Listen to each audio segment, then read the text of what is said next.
Hello and welcome to the Easy Allies podcast. I am your moderator, Brandon Jones. Joining me this week, panelist Bradley Ellis. Hi. My awesome co-moderator, Mr. Daniel Bloodworth. Hello. And making it all happen by starting the Zoom call in Slack, Ian Hink. Salutations. Welcome to the podcast, everyone. Oh. We're here to talk about gaming news.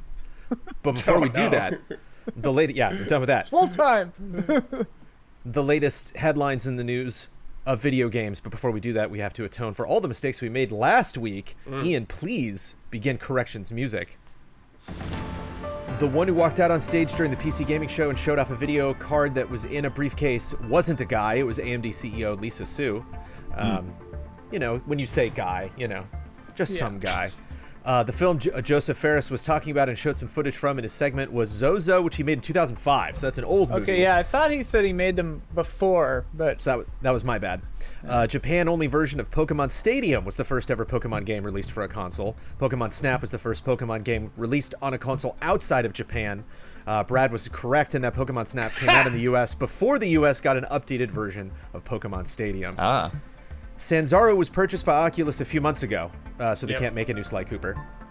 And DC Comics is part of AT&T. AT&T also owns DC Comics, but they are not selling the rights to stuff. So the point I was making is that if anybody buys Rocksteady, there's no guarantee they can potentially make another Batman game. Got it. Because then they would have to get AT&T on the phone to be like, hey, that Batman license, where they wouldn't be purchasing that, but did not specify that part of it, and corrections music. Boop. I'm happy with that amount. Yeah, Pretty good. I'll take that moving forward. I gotta be honest. I did pick both of these for Ben Moore, who will not be joining us for this podcast. Gaming Gladiators is going into its final rounds, and I can't tell. Probably go with the more generic one, because that one I'm definitely gonna save for Ben. So whether Abdullah, whether you are around next week or not, I'm gonna be using that one. But James Vest gave us Ryu versus Sub-Zero, which I think is really important. Ooh. I think is so big and just chunky. That's the chunky peanut butter right there. I don't know. Some of these big headline ones I've pitched lately have gone by so fast, where I don't know. I feel like Sub-Zero's got some supernatural vibes, but Ryu has some magic powers too. I feel like Sub-Zero has a slight edge, just because he's like way more brutal. Sure. I mean, he's got the ice, but Yeah. Ryu can pull those out fast enough that I think he might be able to counter, and I think they could probably be hot enough to like keep going. Yeah. maybe. Ryu's not pulling out spines though, and doing nasty stuff like that. Here's what I'll say when it gets down fist to fist. You've seen those X-ray moves in Mortal Kombat games, how brutal they are. Sub-Zero could take a few of those hits. Ryu could not take a hit like that. He will be dead. Yeah. So I think Sub-Zero would win. The look on agree. one fighter's face in Street Fighter, if it's somebody else, Like, Zangief just smashed somebody's arm in half. They're like, dude. I love Ryu, but I think Sub-Zero would win. All right. Maybe. He's like, this is a street fight, man. Cool it. Yeah. We got a doozy of a news story in Mixer closing operations and transitioning into Facebook gaming that I absolutely had to start with, because I think we were all kind of shocked about this at Easy Allies, but I don't recall having extensive conversations about this following that. We were all just like, well, that happens, but what is this? How emotionally where are we at with, I guess maybe Facebook first of all, but this happening so suddenly before I get into specifics? I mean, I was like, whoa, because they just spent a ton of money getting streamers over on their platform. Right, yeah. Millions and millions and millions and millions. We're on a new console is coming out soon. They could do a whole new marketing thing for Mixer, I guess. But it's just kind of like, whoa, Microsoft's backing out after dumping all that cash in there. And those streamers, by the way, just made out like bandits. They had the option to get picked up by Facebook, said no. Mixer just had to buy them out, and now they just have millions of dollars that can do whatever they want. I think Ninja made like 20 or 30 million. 30, I think he I saw? got 30. Yeah. It's like for what, 10 months, dude? Yeah. Good God. Good deal for Ninja. And they can do whatever they want. Yeah, they can do what the hell they want. because they can, are we going to care about this after the new consoles launch? Like, is this going to be something we're going to remember? Like, oh yeah, Mixer, or is like, are we just going to be bombarded with Facebook gaming trying to like? You thought we were like just throwing Mixer at you. Wait until you hear about Facebook. That's gaming. the thing is like when Ninja got on the Mixer, like you just turn your Xbox on and there's the Ninja's logo and everything, you know, and so it's going to be heavily pushed, particularly with the money that both of those brands have. You know, because before, you know, like Microsoft buying Mixer, like it was all Microsoft. Now Microsoft and Facebook are going to be together pushing. But, you know, I was more bothered by the average streamer, you know, people that don't have these giant contracts and, you know, and they're like, oh, you know, go over to Facebook gaming. And I'm like, that's a whole nother ecosystem, you know, and it's like, you know, someone like, it's basically an eviction notice, right? Like all of a sudden you've got to leave and you don't have any idea if people are going to follow you. You have no idea, like, if there's money to be made over here. You have no idea, you know, and particularly at this time when I think, like, there's a fair number of people who have probably picked this up as a way to make money from losing a job. It's a rough blow. It's kind of crazy. Facebook is a bloated and heavy and kind of weird labyrinthian platform as it is, and like cool. I was looking to define it. I think you nailed it. Thank you for that. Yeah, like the video player is poor. The way it like does link outs to stuff is just annoying and very old internet. Like I don't have a huge amount of experience with live streamed stuff on it, but I don't imagine it's great. So like this thing, I assume, is just dead. Like it's just gone. Like it's gonna fail. They're gonna keep putting money into it, but it's not going to be good. Maybe I'll be wrong, but like... Yeah, like how many Facebook gaming ads am I going to see during the Game Awards is kind of what I'm wondering. You know, sure. Just like how desperate are they? I think is this a sign like, of mass desperation, a huge push, or is this a sign, that they're just like going to... But also, like, we saw a bunch of stuff like that for Mixer, and it clearly didn't work. So everyone who didn't care about Mixer will continue to not care and probably get angrier about Facebook gaming. I don't know. I don't see this panning out well, but who knows? This is crazy sudden. It was interesting just, searching Mixer at a lot of, magazines and papers and stuff on their websites. And you just see this, lineup of stories, and just none of them seem to point at all of a sudden them, the other day just dropping this bomb on everybody. But it was extremely sudden. A lot of people across the board are very frustrated. Phil Spencer put himself out there and put a post that I read before anything else. I will quote the man now. Ultimately, the success of partners and streamers on Mixer is dependent on our ability to scale the service for them as quickly and broadly as possible. It became clear that the time needed to grow our own live streaming community to scale was out of measure with the vision and experiences we want to deliver to gamers now. So we've decided to close the operations side of Mixer and help the community transition to a new platform. I throw up my mouth when I get to the Facebook part. To better serve our community's needs, we're teaming up with Facebook to enable the Mixer community to transition to Facebook gaming.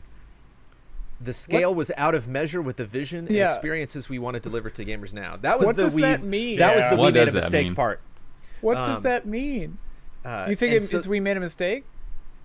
Yeah, oh yeah, absolutely. I mean, that's them being like, we completely didn't read the room. But it's weird because... Yeah, I guess they want Facebook to spend the money and not them. Yeah, exactly.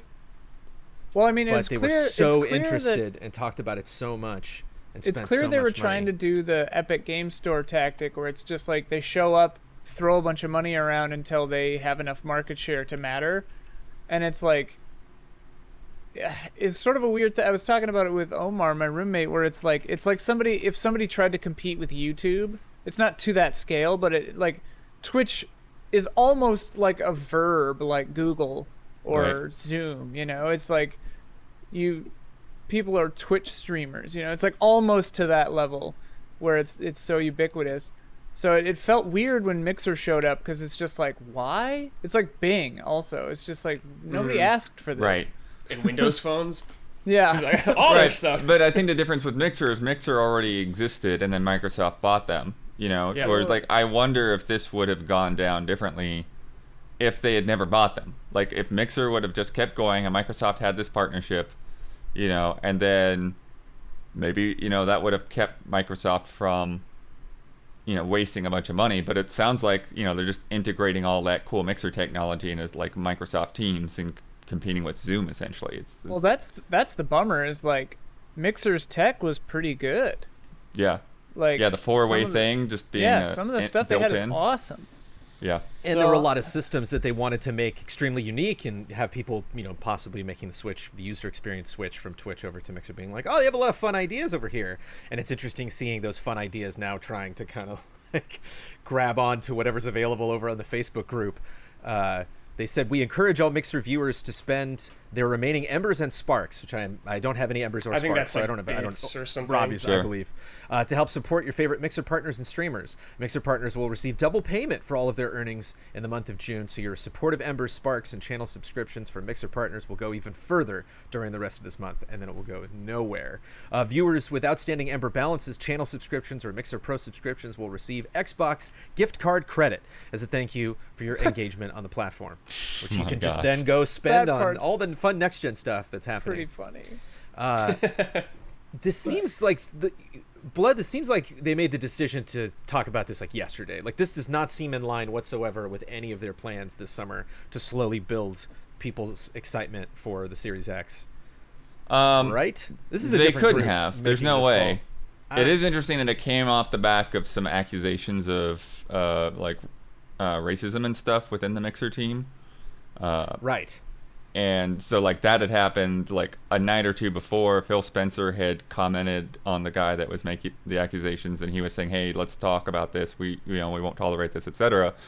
And then it's like next morning, Mixer's dead. It's like no wonder Phil was so open about this. You Google Mixer and it's like they're talking about 10 different things in the last like 14 days, and then poof, all of it's irrelevant. How badass would it be if I know this is not why, but like how badass would it be if they just shut down an entire company for being racist? Like they didn't fire anybody, they just gutted the whole thing. Probably an overreaction, but yeah, they couldn't have done that deal that quickly. Yeah. But yeah, one thing I'm trying to find the exact quote, but there was this like really bullcrap quote in there where they were talking about 700 million gamers interacting on Facebook. Yeah, here it is. Every month, more than 700 million people play a game, watch a gaming video, or interact in a gaming group on Facebook. And like that means nothing. Yeah. That is somebody clicking like on a fan art in a Tomb Raider page. Like it just doesn't. Yeah. It doesn't equate to anything on your stream numbers. It does not tell me anything about some how grandma big your playing market is. Bejeweled or something. And that's Facebook. the thing about Facebook is it's just a bunch of eyeballs just kind of floating around the internet. And I think there's been ups and downs ever since Twitch like changed a lot of their marketing stuff. But you can definitely tell it's rooted like in a passion for what for the audience that uses the platform or for what the platform can do. Where like you saw somebody shared a chart where like you see Twitch is just dominating the market, and then YouTube's like giving them a good go, and then like both Mixer and Facebook are like the tiniest piece of pizza. Like you'd be very, very upset with them combined. But like so that's just like how crazy is that YouTube, the world's biggest video platform, can't compete with Twitch in live streaming. It's just like like how does Mixer or Facebook? I think one of the things that somebody I saw bring up in chat in terms of not liking YouTube's approach is the way that like channels are handled. Just like people that you follow, and like when somebody goes live, like it's very clear and direct, and you can just hang out on somebody's channel page all day, and then when they go live, and when they don't. Whereas like with YouTube, like every live stream is like a separate video link, right? And so it just feels a little bit more broken up. It's still trying to be YouTube.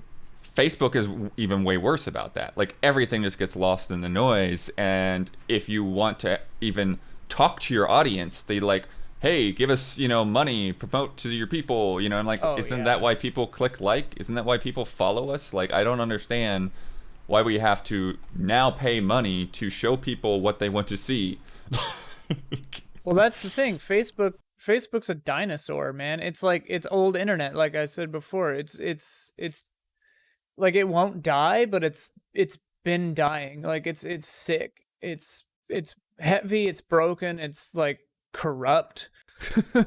And I think the model doesn't work anymore as well. It sounds like you're in an old like black and white horror film. Like, it's broken. It's corrupt. It's broken. It's going to kill us all. But I also think that like, and it's headed this way. Yeah, exactly. I don't know if I'm alone on this or if other people feel this way too, but I feel like there is sort of like this disconnect of like, for me, like Facebook is very much, okay, this is personal life, this is family, this is friends from high school, this is like, and that's where that stuff is connected. And then Twitter is where I talk about games.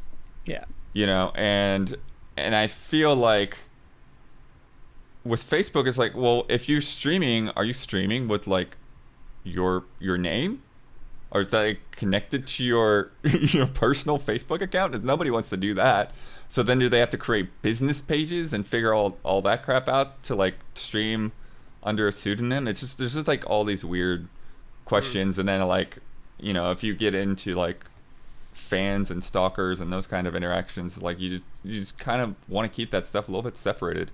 And there's so many questions now. That's kind of what they've created, is this happened so fast that everyone was asking questions about, what does this mean for PR? What is this? Everyone has 30 days to figure it out. Vivek Sharma, the head of Facebook Gaming, told The Verge the decision on where Mixer streamers go next will be, quote, up to them and their priorities. You know, that's not my business. So not Facebook. So you got King Gathalion, who will be going to Facebook. Ninja said, quote, I love my community and what we built together on Mixer. I have some decisions to make and will be thinking about you all as I make them. So that sounds like Ninja's like, okay. Yeah, well, we know he's not going to Facebook. What I plan to do. You turn that down. Yeah. So Brad, you're superstar streamer number one. You got the gigantic deal from Mixer to come on over. You're like, fine, I'll take that money. I know my community will jump on over. Now this happens. You get even more money. I'm going to give you even more money to come over to Facebook. You coming? No.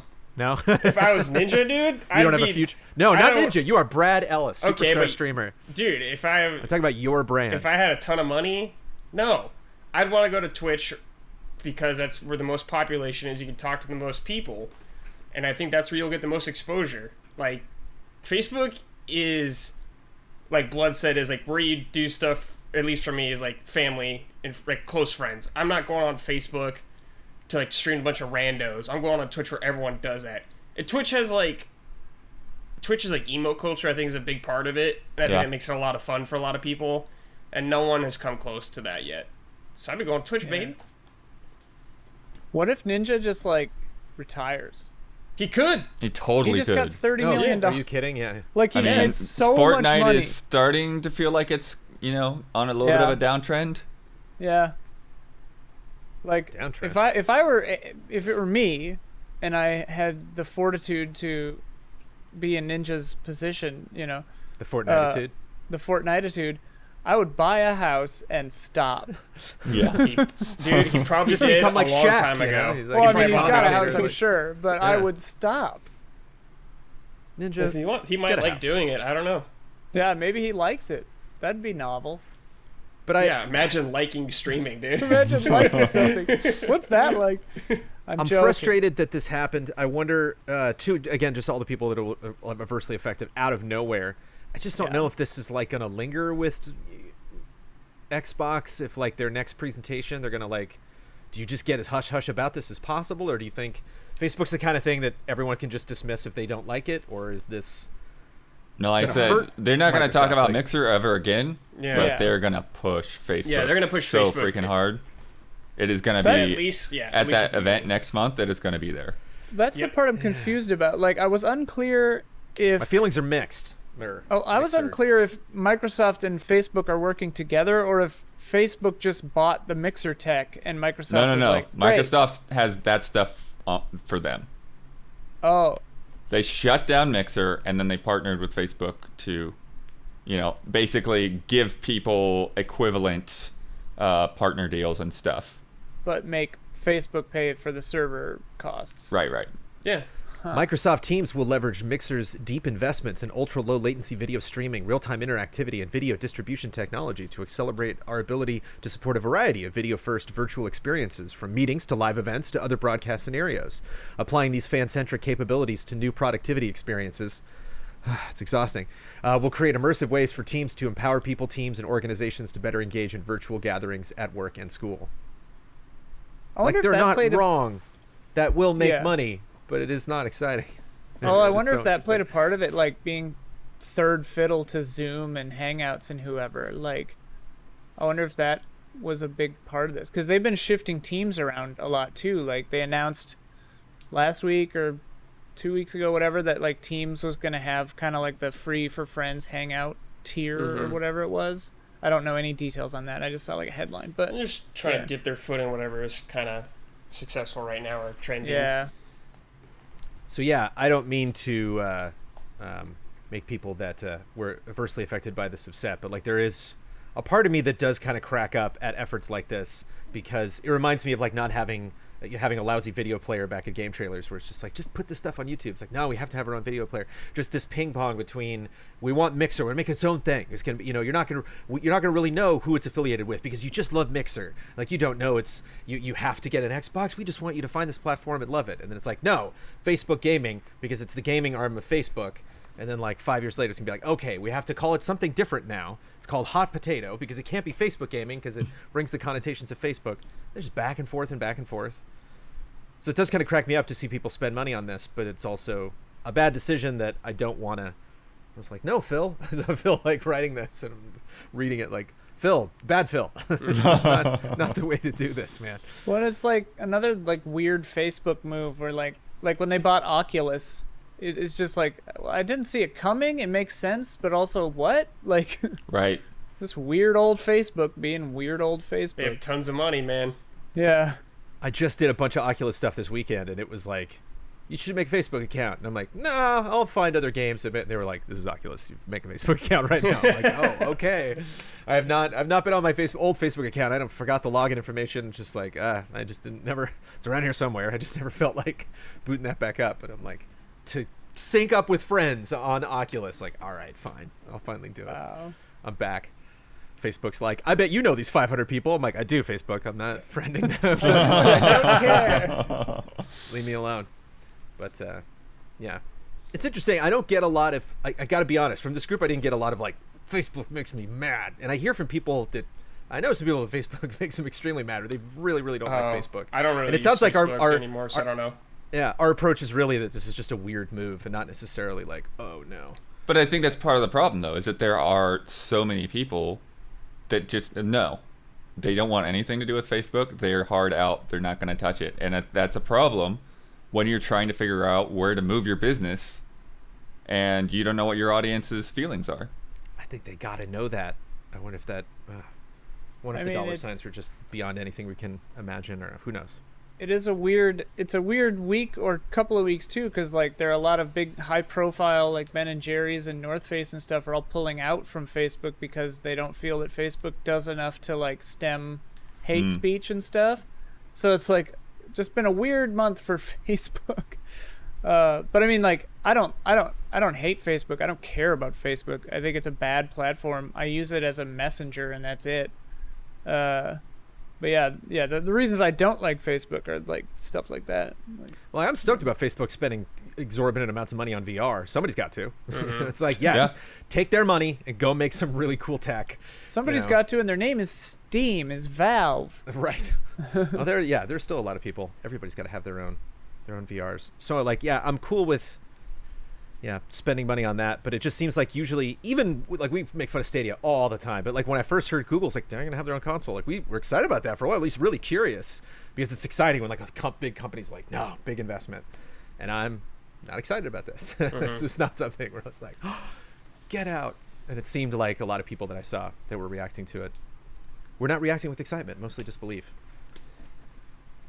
Other stuff happened this week that was not generally as positive, but absolutely needs to be said, and I'm not going to get into huge details about this. I leave the platform completely open if any of you would like to speak about it, but a absolute wave of abuse allegations swept across the game industry, all facets of the game industry, streamers and hosts and talent people and journalists and developers, and the accusations run the gamut from people, rape accusations to just people being improper, people being abusive, and lots of stories to read out there. I am going to mention some names just specifically again because just like when we talked about Black Lives Matter, like these are things that directly impact the game industry. And I think the thing that really strikes me from reading these names is it just seems like these are absolutely all over the place. Even careers that like I just don't even normally think about when I think about like the game industry. Mm-hmm. Omid Dariani, that was now the former CEO of Online Performance Group, which is a talent agency, has been accused. Noah Bradley, who is a Magic the Gathering artist, has now been cut off from Wizards of the Coast. Max Temkin, one of the 8 co-creators of Cards Against Humanity, has resigned.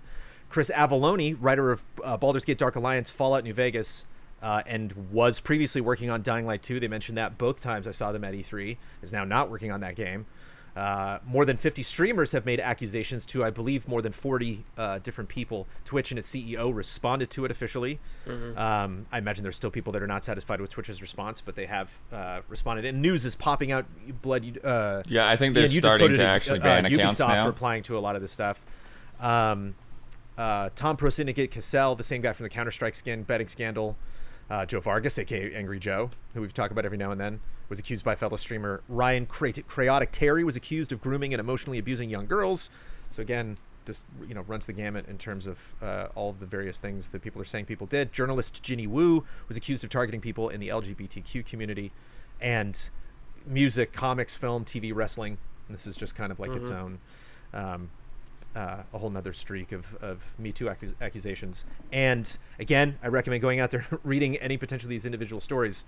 The only point I want to make that maybe some of you want to bounce off of or take this in a completely different direction is it is certainly an attitude. Like there is definitely a time for people fighting for rights, given that we are frustrated for a lot of different reasons. Probably first and foremost the fact that a lot of us are stuck at home and have been for a very long time. And so emotions are high, and I like to see in the gaming industry because these are stories that I want to hear. These are people that I want to believe, because I want to learn more about their experiences in development, their experiences working in this industry.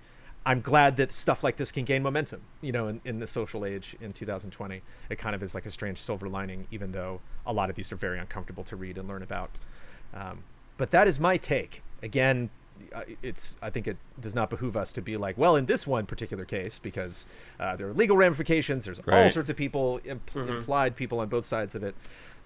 But it's the kind of thing I like to see and hate to see at the same time. Sure, yeah. Yeah, I've been following, and and I think a lot of like what you see, obviously depends on like who you follow, and then which stories you read, and like it's like a huge spider web of different things. I think one of the things that kind of strikes me as interesting about this too is that it's not just focused on like one specific thing. It's not just like like it is all kinds of different levels and forms of abuse, and so it's like it's kind of tricky and weird to follow because there have been like some really like crazy egregious things, and then there are other things that are like, well, this kind of looked bad, and then somebody apologizes and the person accepts their apology, and then it's like, okay, I guess they're moving on and everything's cool. And there's other things. You might not get that story if you find, right. These events that have happened. You might not see that. And then there are other things that aren't really related to sexual misconduct or anything at all. It's just like this person is like just an abusive person, abusive boss. They're just like mismanaging how they use their power, and how they make their employees feel and basically force their employees out. So just all kinds of different stories coming out. But yeah, it's hard. It's very hard to read all of it and hear all of it, and and I think the broader thing is just people are like looking at like, okay, we need to address the culture that facilitates a lot of this. We need to address people being afraid to go to anyone, people not feeling like HR is on their side, people feeling like these events where people go to network and have these huge open bars are just breeding grounds for this kind of bad behavior. And then you're having things like the director of Assassin's Creed stepping away because he's been found out that like he's been cheating on his wife with multiple people and telling them that he's not married, and just it's crazy. but I'm glad we're talking about it. Sure. And yeah, it just seems like, and shout out to the first couple people who, again, I did not track this in terms of like, the ripples in the water in terms of like what, who might have come out and said something first, which kind of had a domino effect, and led a lot of other people to get involved. And you read, again, like you were saying, it's tough. You read some of these stories, Bloodworth, and I can imagine like that sounds like a terrible event that happened, but also something that once you actually manage to get through that and still stay in this industry and still try to find a job somewhere, or, create a different career path for yourself, that I would if half of that happened to me, I would definitely not want necessarily to revisit that, necessarily write that out in a blog, or just have a bunch of people that I know professionally and personally know about that, that's something I think about a lot, where it's like, man, you must have such a passion for this to like be treated so poorly in a field and then want to keep doing it in like every field, journalists, in any field, streamers. Yeah. There's so much variety here.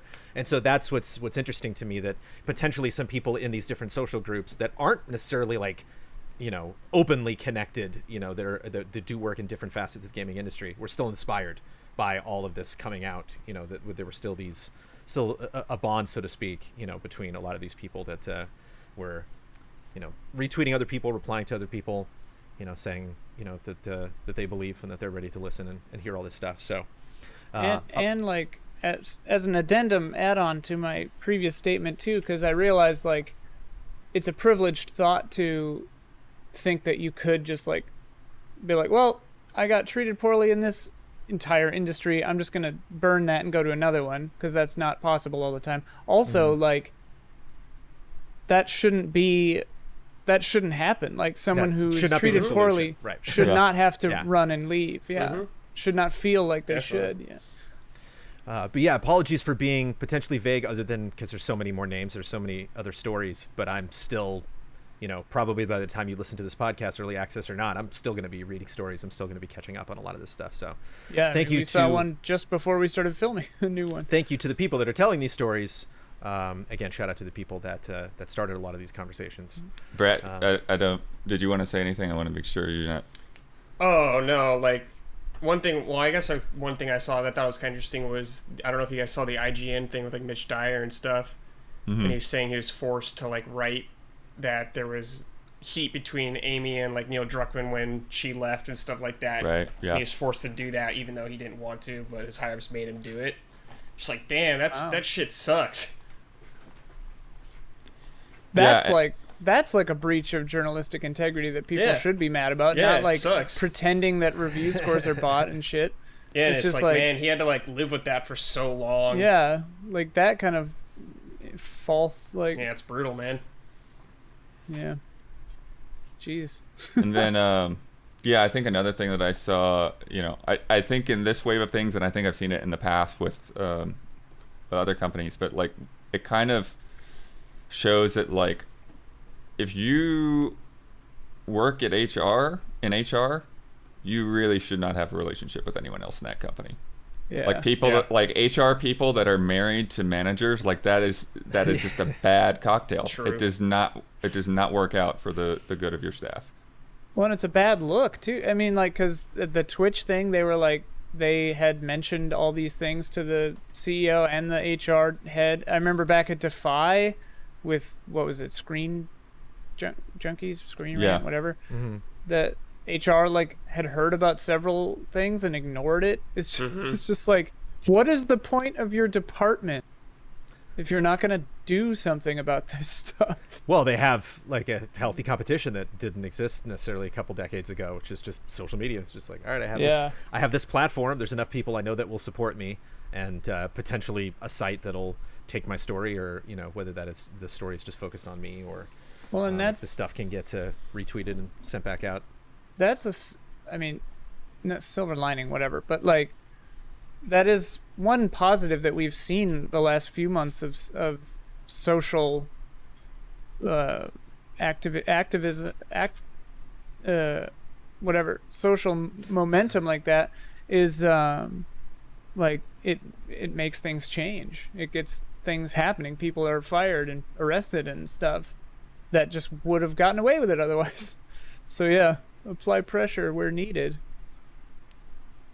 I think that is a silver lining to the story. I will take that silver lining. That's kind of where my head is at.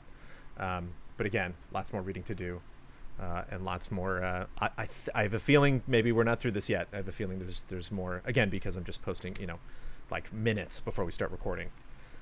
New names, new companies, being forced to talk about it. But this definitely has been a very eye-opening last couple months of just seeing a lot of things out and happen in the world. That even though we are 99.9% a business-related podcast, this business of video games is a-changing. Speaking of that business, and now a word from our sponsors. More than one, folks. If your mailbox is anything like mine, 90% of the time it's a fairly depressing place. Political flyers, utility bills, unholy amounts of coupons, but once a month, I do have a reason to be stoked, and that's because of my box of awesome from Bespoke Post. Bespoke Post sends guys only the best stuff every month, and no matter what you're into, Box of Awesome has you covered. From style and grooming goods to barware, cooking tools, and outdoor gear, Box of Awesome has carefully built collections for every part of your life. Now, there's a lot of people that send boxes out, and I know you might thinking, because I definitely go to Comic-Con and get all the swag, and you're thinking of like t-shirts and, it's kind of a fun thing. Oh, you're into the Avengers, here's stuff like that. This is like Indy would have this in his house. You know what I mean? It's like fancy stuff. This is like James Bond level stuff. And I showed it to Amanda. She was so excited about a lot of the foodie stuff. There was definitely like some spice, mix, boxes that come together. The one I'm looking at right now is just pancakes, man. You got the flour, you got syrup, you got the skillet to put it in. It's just like, which would be an awesome gift, or which is just like to have one of those boxes, not just be like, hey, there's something to put on your desk, or here's a t-shirt you can wear. It's like pancakes. You're like, yes. Mm-hmm. I want to do pancakes. There's also, I see some whiskey on here. We have a little whiskey. Ooh, I think those are the so two that I would go weird for. Because I can smell pancakes right now. Someone's cooking like breakfast outside. I'm not even joking. Someone's like making pancakes and bacon in the apartment complex. I don't believe you. Because you can tell you have breakfast anytime. It's true. There's no rule. There's no rules, damn it. To get started, take the quiz at boxofawesome.com. So here's how this works. Your answers will help them pick the right Box of Awesome for you. They release new boxes every month across a ton of different categories. And I mean, there's a lot of different things. It was just kind of, when I first clicked on the website, I was like, oh, not what I was expecting. Pretty fancy. Each box costs only $45, but is over $70 worth of gear inside. Get 20% off of your first monthly box when you sign up at boxofawesome.com and enter the code ALLIES at checkout. That's boxofawesome.com, code ALLIES for 20% off your first box. Whether you're working from home or working on your fitness, you want what you're listening to be what you're listening to, not what your significant others are listening to. Everyone needs a great pair of wireless earbuds, but before you go dropping hundreds of dollars on a pair, you need to check out the wireless earbuds from Raycon, which I use, which I take on my walk with Sophie right after we record this podcast.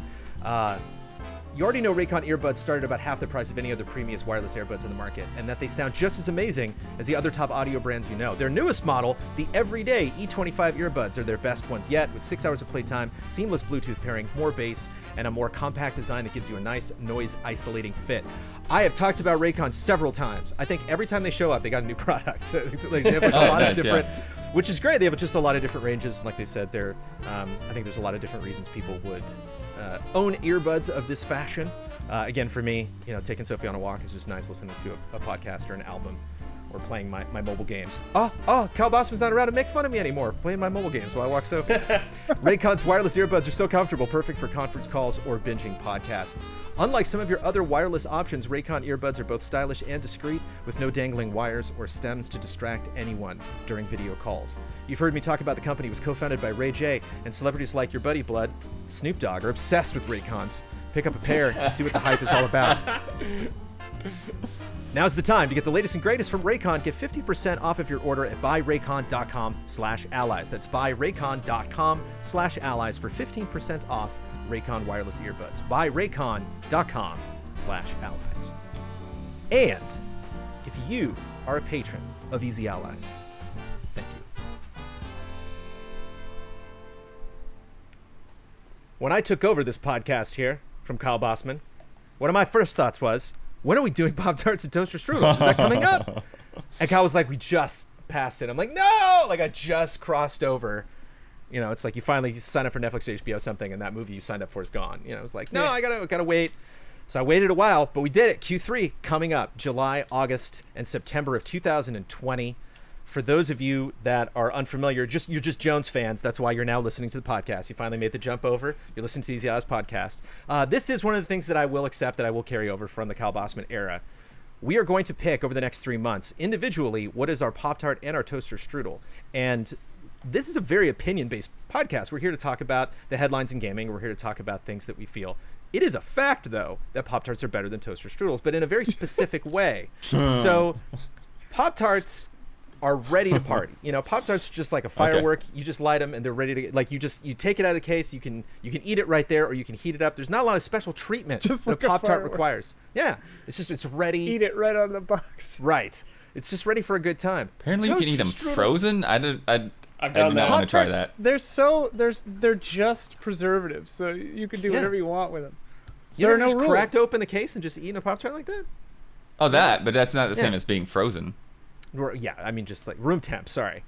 Now I want to freeze toaster strudels room temp. I don't. You know, there's just a lot of work involved. So it's like these are games necessarily. We're not predicting again a lot of the stuff we haven't played, if any of it. So we're not saying specifically a toaster strudel is going to be bad. There's just possibly reason for concern. Mm-hmm. Nor are we saying that we know definitively our Pop-Tart is going to be amazing. It's just, gosh darn it, when I see that blueberry with the sprinkles, I'm just gonna throw that back. Yeah. Oh my god. It's not my favorite. Just shout out to blueberry. You don't like blueberries? I don't know. They're too intense. What? Blueberries are too intense. We are all on the same page in terms of how we feel about both Pop-Tarts and toaster strudels. I like toaster strudels. Moving into the... You're not helping. They're all bad. This bit sucks. I like both. To the month of July. You picked your games though, right, Brad? Yes. Okay, good. Then we can do this bit. Biped on Switch comes out on July 2nd, a fun party game.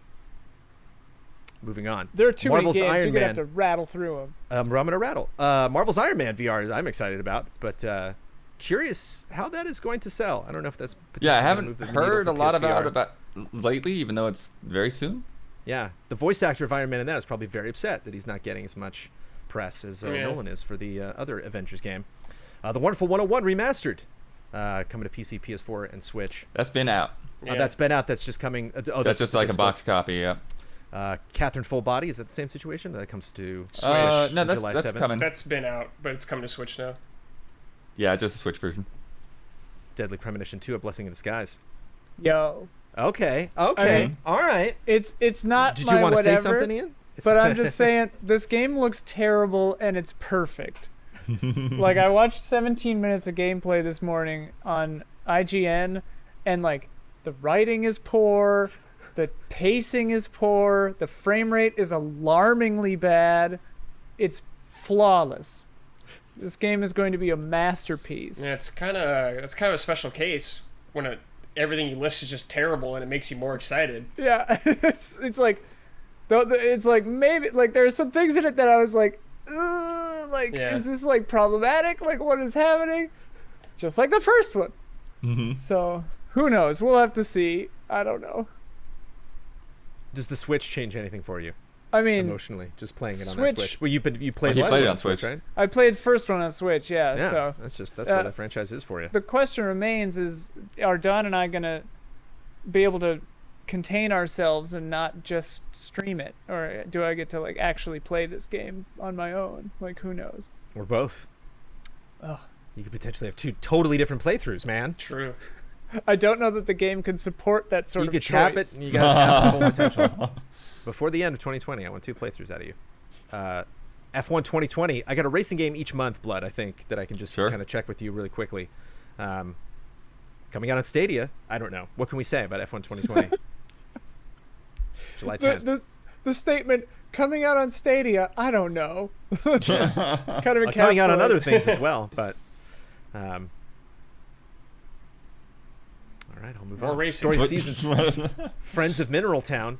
It's awkward pauses, Jones. I'm curious if anybody's jumping in. We'll jump in, Jones. No one's jumping on an F1. What are you, crazy? Neon Abyss looked kind of cool. That was a game I think I heard about and then forgot about, and then saw the trailer again today. It's in Heber Syndrome this week. Ooh. Yep. There you go. Good plug. Rocket Arena we just found out about, and that is on July 14th. No, we did not just find out about it. We just found out that EA's publishing it. But we found out about that last year. Yeah, didn't you guys play that like 2 years ago at Judges Week? Last year, Judges Week. Last year? Then I am getting my games confused. There's a lot of fun arena-based multiplayer games. You might be thinking of the car one. Maybe. Maximum something? Well, that's a different Destruction one. All-Stars? Yeah. There's Destruction All-Stars, and then there's Maximum Violence Jones or whatever. is out of his mind right now. There's a lot of games. I will say EA treated that like it was a debut, and it wasn't. Definitely true. Yes. Yeah. I am almost halfway through the month, and no one's really, other than Deadly Premonition 2 being a beautiful train wreck. Keep it going, Jonesy. For Ian. Oh, I'm going to keep going. Hunting Simulator 2, I finally arrived at. Drake Hollow, I'm super curious about. Yeah. I think there's a demo out of there's going to be a demo soon, but there's some survival aspects that definitely speak to me. But the same day, July 17th, the Drake Hollow is coming out. We get Ghost of Tsushima. That's my Pop-Tart. Hey, that's my Pop-Tart. Yeah, that's my Nice. Pop-Tart too. I was gonna pick Baldur's Gate 3, but like I talked about that last week, so I was like, oh, I should do Ghosts. But yeah, open world game from Sucker Punch, who I love their past work. Sly Cooper Games, Infamous. It's been 6 years, 7 years, something like that, since their last game. So they've been working on this game for a long time, and from what we've seen, I've been impressed so far. Very curious about some things still, but I think it looks pretty solid, man. Yeah, I also think it looks cool as hell. It's probably a multi-hour game. Are you going to make time for that, Ian? Multi-hour? Yes. It's gonna be multi-hour. I only play games that you can beat in 45 minutes, Jones. You know this. No, yeah, I'm playing the hell out of it. Well, my PS4 doesn't work. Oh, but, yeah. Your PS4 so there's sucks. That. My PS4 sucks in like 3 different ways. Maybe you can just wait for PS5 then, Ian. Yeah. Wait it out. I'll see what I can do. How do you feel about the marketing, Brad? How do you think What do this? you mean? Do you think do you think the trailers were good? Do you think they sold the game well? Do you think? Yeah, I think they've done a pretty good job. I think a lot of it was kind of slowed down, probably because Last of Us was taking up so much. I feel like that's been on everyone's mind. But I think their PlayStation experience, or whatever the hell their little things are called, I always forget. State of Play. Yeah, State of Play. I think they did a pretty good job of showing that game off without like giving away too much, but giving you an idea of what the game actually is this time. Because their last E3 thing, like we saw some like very linear segments, but like now you're actually seeing like, hey, this is some open world you get to explore and move around. Like, here's how combat works. So yeah, I think they've done a much better job recently with it. Some of the one of the things weirdly in Ghost of Tsushima that has me most excited is how the like wind navigation system and like how the animals lead you to like I love in-world justifications for like waypoints and whatever. Like get creative with it, and I think that they're doing cool stuff in that regard for an open world game, which is exciting. Yeah, the one thing I'm concerned about, but it's not necessarily like concern for the quality of the game, is just concern for how people are going to react to it, is they've been taking a lot of time to like really try to make what they feel is like authentic like samurai based combat, and I'm concerned that like people are gonna find it either too slow or too easy. Yeah. I don't know how that's gonna really pan out. But that interests me more about it, Blood, is them trying some different approach like that. But yeah, I could see people. Kill. Yeah. Curious how it feels in the hand, because we never got to play this game. Definitely. We've never played this game. Nope. That is true. Do you think that was intentional? Do you think like is going to be any more attention given to this game now that kind of Sony potentially wants Last of Us to sell, but maybe also wants to just change the narrative about the PS4 right now? I think without the pandemic, we would have played this. Yeah, I think there would have been a preview meeting about a month ago. E3 would have. Well, they wouldn't have been at E3, but they would have had. Right. They would have had us come up to Seattle or something and play it there. Yeah. And they haven't had that beautiful Doom Animal Crossing marriage of themes, but Paper Mario The Origami King is also on July 17th. I'm bummed about that. I want to see that. I want to see those memes. You got to make it happen. Yeah. You got put their artwork memes, in, man. dude. Have a paper airplane guide you through the wind. Yeah. Will that be a difficult call for anyone on July 17th? Or will... I'm definitely buying both. Yeah, I'm buying both. I think But my Switch works, so... Oh! Yeah, you gotta play Mario first. Easy to make the decision. Was anybody at Easy Allies or Game Trailers ever super into Rock of Ages? Make and Break comes out. I want to say that 21st. Justin or Ryan were more into it. I don't know about super into it. They Enough definitely... I people remember are. they liked it, and I played it a little at their behest, I think. I played a little bit of 2. I don't remember if it was a preview build or if it was just like a bit of the final game for Frame Trap. But yeah, it was fun. This one you actually get to make levels.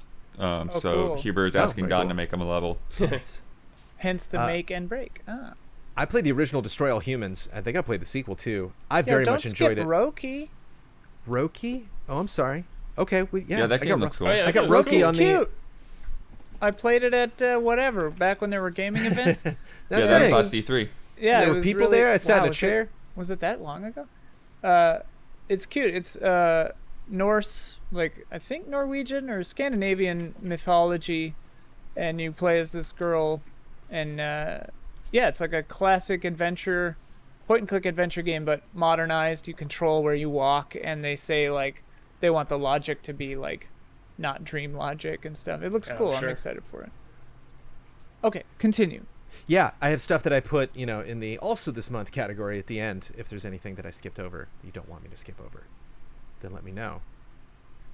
But I was talking about Destroy All Humans, and I like, it's one of those things where, we had we'll get to this later, we had a new Crash Bandicoot game announced, and you just have all these franchises like, are these things good for a sequel, or do we think that we're just gonna maybe remake or remaster one thing and then just see how that does, or are they all they're willing to do is invest in just one thing? But I got a kick out of that. I'm curious if that'll stream well or review well. Don is very excited. This would for sure be his Pop-Tart. Yay! Nice. He is thrilled for this. He was talking to me about it last night. Grounded looked interesting. It's like kind of Honey, I Shrunk the Kids. Oh, it's the Obsidian game, right? And it just had a demo, which I missed. There's just people could finally get access to it, and I was interested in the game, but was not among that group. But found lots of interesting takes. Sounds like one of those demos you can really goof around with. I think it might be. You can check on this, but I think it might be part of that like Xbox test program, the preview program that they've got going on. Oh. If people have access to that. Skater XL is on July 28th, which previously had just a tad more relevance than before. I don't know if did we find out about Skater XL before both Tony Hawk and getting a new skate? Yeah, that one's been floating out there for a while. In the works for a long time, I think. Well, it stops floating on July 28th. We get DLC for Neo 2, the Tengu's Disciple. Cool. I read that as Tenshu's Disciple, which I'd be very excited about, Brad. I wish, dude. I'm going to mention this before I cap the rest of the stuff in July, just because I was a huge fan of the original Castle Storm. Castle Storm 2 comes out on July 31st. That is something I'll definitely play before Frame Trap Blood. I don't know if I put my name on that before. I was the nerd that insert the Leo gif where he just has the beer and is pointing. I was like, Castle Storm! Yes, finally! I'm relevant just talking about this game. But that was, had a little bit of tower defense, but there was casting spells and chucking objects and sending troops out, and kind of a Plants vs. Zombies vibe, which I dig. Also, Castle Kong, Crosscode, Bounty Battle, Sword Art Online, Alicization, Lycoris, Radical Rabbit Stew, Into the Radius, which is VR, and the beloved Roki, which Ian mentioned a little bit more, but those are also coming out in July. Crosscode. Well, no, Crosscode. I've been waiting for it to come out on Switch to buy it because it just seemed like a Switch game to me. But Jason Wishnov, if I'm thinking of the right game, he said that game was really cool. So I'm gonna get that one too. I think it has old school RPG vibes. Yeah. Which I love that. If I had all the time in the world, I would just play. What did you just review, Blood? That was like 100 hours or something crazy. What was he like? 100 hours? Are you trying to think? Are you thinking Xenoblade or no? Trials of Mana? Yeah, Trials of Mana. That wasn't 100 hours, but sure. Well, it took me a long time. You replayed it a bunch of times, right? Like it encourages the new game. I did a second playthrough, yeah. Yeah. Tempted. Wait, you played through it again? You played through it 3 times in like a year, including the original. Oh, including the original? Sure, yeah. Dude. Yeah, I did the second playthrough on the remake. Daniel MF in Bloodworth. Yeah. Putting in the work. I mean, I still haven't played Final Fantasy VII Remake or Doom or a bunch of other things. You can skip them. Don't skip them, Blood. No, I'm not skipping them. That is July 2020. In August, Scully kicks off the month on August 4th. Yeah, I'm interested in seeing more about that. It's a fun little game. There's basically a skull rolling around like Monkey Ball. And then it seems like you can like transform into other creatures or something. I don't know. I've only seen a little bit of it. So we're a month away. Have you? But I'm gonna try to check it out. Yeah. Did you not sniff that out, or do you think are they holding back? It's a month away. I don't think they're holding back. I think it's just a smaller game. We'll find out more stuff. Fast the Furious Crossroads. I'm picking that. This is my Pop-Tart. This is my Tosha Strudel, dude. Drama. This is your Pop-Tart, Blood? Yeah, I don't even care about Fast and Furious, but some of the footage of this game looks insane, and it's also coming from Slightly Mad, who make Project Cars. They made Need for Speed Shift. They know racing games, but wow, I think it's very similar in the sense of like Ian with Deadly Premonition 2, to where like I don't expect this game to perform well. I don't expect this game to be a technical achievement. I just expect this game to be really bonkers. And I think that's going to make up for a lot of stuff. I don't really care for the Fast and Furious franchise. I'm sorry, everybody. And I watched the trailer of this game again today. I was like, damn, this looks kind of boring, dude. There's no way in hell I'd ever play this. So I'm out. Looks pretty rough, dude. Looks low budget, too. You're engaged, though. You're engaged with your animosity toward this game. Yeah, but that's You're not just going to let this game speed on by you. No, I will. You're going to throw yourself out in the road with a sign. Yeah, Stop, please stop. I might do impressions on Frame Trap or something, but I don't think I review this just because I have no reference for any of these characters. I don't think you're going to need any. I've not seen these movies. Yeah, they're just people who like cars and family is their whole thing, and they're all pretty tedious. Yeah. To read like a deadly serious Daniel Bloodworth review of Fast and Furious Crossroads with like such little purchase on the story or any of the previous characters and stuff. Just trying to figure it out, going through it. I would love a Bloodworth review where he repeatedly says something like, "Now I've never seen the films." Yeah. But it's about family. If I understand, Dom really cares about family and racing cars in the first 3 movies, and then that kind of just goes away. A Total War Saga, Troy, comes out on August 13th. Looks cool. Yeah, this franchise is just a steamy locomotive. This is just chugging down the track. There's just a bunch of them. Going through everything, yeah, and just kind of like an Assassin's Creed vibe. It's just everything changes. The marketing changes, the HUD changes, the style of everything, obviously music, and it's just so interesting. And it was interesting to see them talk about it, and obviously just the taking of the city is such a fundamental part of the story, and obviously it seems to fit into why they wanted to make an RTS surrounding all of these very popular events. And I love that there's just like different ways to do it. They're like, well, let's take Troy again. Like you can just rewind it and go back in, and how many horses you want to build? What do they mean by those horses? Maybe they put on a horse play or something. Who knows? There's just like a lot of rewinding time, and obviously doing that the satisfying goal of taking that city. Makes me want to watch that movie. Kingdoms of Amalur: Re-Reckoning on August 18th. It'll be interesting to see whether that gets any traction or not. Traction behind it. Yeah, it's a crazy story, that game.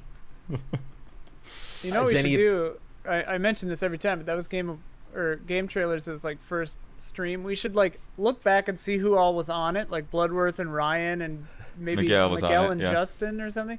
Try to get them on like a Zoom call. Yeah, say what you guys do again. Play Re-Reckoning like again. That'd be really funny. I don't think Justin can do anything like that though with his job. Oh yeah. I mean, no guarantees. Yeah.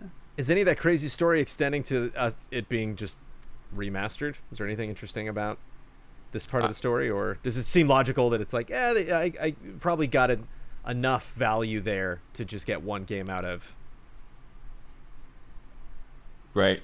Yeah, I don't know if they will go any further with it. What's funny about the game in a way is I feel like a lot of what made people excited for it was a lot of quality of life improvements that now are super common. So all this stuff that like, oh, this is really cool. It's like pushing RPGs forward. Like now it's just gonna breeze past people. Like they're just not even gonna see any of that. So yeah, I'm kind of curious how people react to it and whether the port will stand up. I did see people, I don't think this is like a Dragon's Dogma 2 level of hype, but I did see, surprising level of people on social media. Yeah, people love that game. Kings of Amalur, yeah. It's like, finally. People will know, because I knew I could never convince them to play the other one, but here's another chance on PC, PS4, and Xbox One. Remnant from the Ashes is getting a DLC called Subject 2923 on August 20th. I know you've played that, Brad. No, I didn't. No, you didn't? No. You reviewed like a ton. Oh, you played. I didn't do it. I wanted to play it. I just haven't gotten to it. Right. I heard it was good. We did a developer showcase that you could find before the game came out. They came into the studio. Remember that? The what now? The who? Kyle Bossman's Easy Allies Studio 2019. Anyway, it was a fun game. It's like Souls with guns. Well, it sounds like this is going to be their last DLC, though, which is a surprise. That's what they said. Yeah, they're like final DLC. So, which I don't know if that's because they planned it or it just didn't sell well, or I don't know. Right. Yeah. I think this game did pretty well. I heard a lot of people talking about it. Yeah. At least word of mouth. Yeah, I felt like it was doing better than I would have expected it to, and I felt like it would have been something that they would have just kept expanding on, but I guess they're maybe moving on to a sequel. I don't know. Backdoor deals, baby, being made. Some hands being shook. Maybe they got bought by Facebook. Yeah. Whoa. Never know. Something was probably bought by Facebook during the recording of this podcast. Right. Oh, well, sure. Who was the Order 1886 guys. Yeah, that's right. Oh yeah. Yeah. That is not on the August 2020 list, but yeah, we'll get to that eventually. Makes sense. They've been doing Lone Echo, and that's Oculus. I was not surprised about that. Yeah. That seemed in line with what they were doing. But I think it's just a lot of people made the direct connection to the Order. They're just like, yeah, those guys haven't been doing anything. It's like they've been doing a lot. Yeah. They are like one of the most accomplished VR developers of all the people out there making stuff. So I am very excited about the next stuff they're going to be working on. Less excited about PGA Tour 2K21 on August 21st, Madden 21 on the 25th of August. New World, that crazy MMO, is supposedly coming out on the 25th. Remothered Broken Porcelain. It's a Huber joint right yeah, there. It's a horror game. About that, A super crazy horror game comes out on the 25th as well. On August 27th, Final Fantasy Crystal Chronicles Remastered Edition. Yeah. I'm excited and sort of worried. Which is why that's my toaster strudel.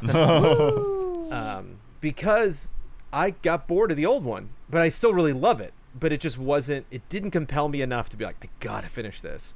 And I think it was the kind of thing where I was playing like as a novelty with people from work.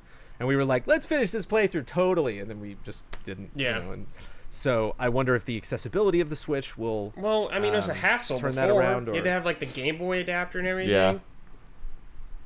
But it's just, it's not a crazy diverse game in terms of like gameplay. Like you can merge spells, but they still are just circles that have a little elemental stuff that happens on tier music though. Mm-hmm. Just buy that soundtrack right now. Don't even worry about sampling and just buy it. Is that Kumi Tenioka? Yep. Yes. Whoa. That's pure retro knowledge. Lots of I forget the name of the group, but she worked with a group that like specializes in kind of like building like ancient instruments. Whoa, and like making them work and like and play, and so that's a lot of that stuff that's in that soundtrack. So there's a lot of sounds and tones and things that you just don't normally hear because they're from things in medieval times. That sounds awesome. Did you do a backtrack on that? No, I hadn't. Damn. Get on it, Blood in the past. Yeah. If Huber was here, Mafia Definitive Edition. The actual thing might be his toaster strudel or his Pop-Tart. I'm not sure. Yeah, hard to tell. Or both. But I am I'm definitely optimistic. I'm still kind of blown away from when we got those first screenshots, and we haven't seen like a ton of the game, but I'm extremely curious. I think that so much work is being put on that game that they then decided, like, well, we might as well do this, like, super low effort Mafia 2 remaster and then just, like, repackage Mafia 3 and call it something else. So I think a different team did that, though? Yes. So I just think the decision to work on those things is separate from and came, out of all of this attention being put on the first game. There's only 2 other games. We might as well definitivize those as well. How hard could it be? Wasteland 3 is on August 28th. Yeah, that game is something that I am confident is good, but yet have like next to no knowledge of. Yeah, I never played the other ones. I've played them a little bit, but I don't know. Some point in my life, my like isometric, because I played so much Fallout and Fallout 2 as a kid. Somewhere I burned out on that. Somewhere along the line. Oh yeah, because you were saying that with even Outer Worlds, like you were just over that style of game. Yeah, I just burned out on it. I don't know. So it's for people who haven't burned out, basically. Because they're like, this is specifically, but you know enough about it to sniff that from afar. If you want a hardcore CRPG, yes. Brad, are you burnt out on Baldur's Gate? No, I haven't even played like a real Baldur's Gate game yet. So you will be looking forward to Baldur's Gate 3. Yes. If it is to launch. Oh, that's not launching in August. That's a beta that's launching in August. That's the early access. Oh, that's right. Maybe. That's not even not for sure not for guaranteed. that. Well, we could still be excited about it, and you were talking about it earlier. Super excited. Fine then. No Straight Roads. Damiani checked that out at E3 last year. I think he's still interested in it. It's some crazy stuff with like. It's like a music game. Yeah, rock versus EDM. Oh yeah, I do remember that. I think there's some former Square Enix people working on it. Something like that. What was the purple polygon motorcycle backflip rail game? Sayonara Wild Hearts. Sayonara Wild Hearts. Obviously, these are different, different games, different styles, lots of different gameplay going on. But I wonder if it's that kind of spectacle type, musical experience that it's just like, even if this might not seem like your wheelhouse, if you do appreciate the music and the aesthetic, it's worth checking out. I wonder how long that game's going to be. And if it comes out in August, because we're not 100% sure with a lot of this stuff. Serious Sam as well, which will be on Stadia, right? Is there some... Yeah. Is that Stadia, which will be interesting. Starting on Stadia, or is it coming to both? I do not know. I will get corrected for that. I want to put my neck out there and say it's coming to Stadia first. There's some kind of scoop there. That there's too many scoops. Surgeon Simulator 2 is supposedly going to happen in August. Which looks completely bizarre in a good way. Tour de France is also potentially going to happen in August, along with all the things to pick out of that list. Okay. Yeah. Also lumping at the end though, Inertial Drift, Okana 4 Rhythms Across the Blue, Captain Tsubasa, Rise of the New Champions, Jump Force Deluxe Edition, Windbound, and Willie Morgan and the Curse of Bone Town. That's silly Willie Morgan. I pulled up the latest info I had on it. So it was Final Fantasy 15's lead game designer, as well as a concept artist from Street Fighter V. For which one? No Straight Roads. Wait, Tabata? Is that who it is? No, Juan Hasmer. Oh. And Daim, I don't even know how to say that last name, Dziauden. Oh, okay. And scene. Only a couple of things so far that are confirmed for September. A shorter list than the last 2 months. Crusader Kings 3. I'm sure that game is going to be fantastic. Yeah, it looks September intense, 1st. dude. Those games are so complicated. Complicated but fantastic. Yeah. Why is it going to be fantastic? Because you have experience? Those games, they just have there's a good pedigree there. Like Crusader Kings 1 and 2. My friend Yuli, who betrayed me once, loves Crusader Kings. He fancies himself a bit of a crusader. Oh. Okay.